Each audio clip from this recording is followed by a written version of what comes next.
Hello friends, আমার আজকের প্রথম ছড়া খোকা গেল মাছ ধরতে।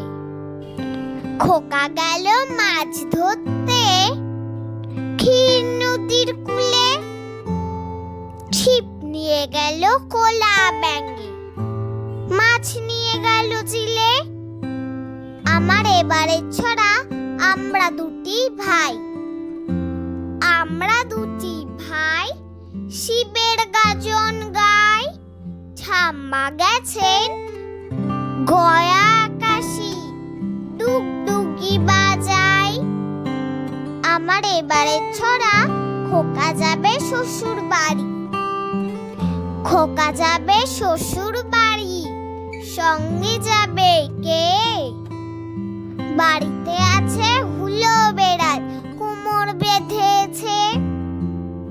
আমার এবারের ছড়া চাঁদ উঠেছে ফুল ফুটেছে। চাঁদ উঠেছে ফুল ফুটেছে, চাঁদ উঠেছে ফুল ফুটেছে, কদম তলায় কে? হাতি নাচছে ঘোড়া নাচছে, সোনামণির বেয়ে। তো ফ্রেন্ডস, এরকম মজার ছড়া আরো শুনতে চাইলে আমার চ্যানেলটিকে সাবস্ক্রাইব করে দিও। আর এই ভিডিওটি ভালো লাগলে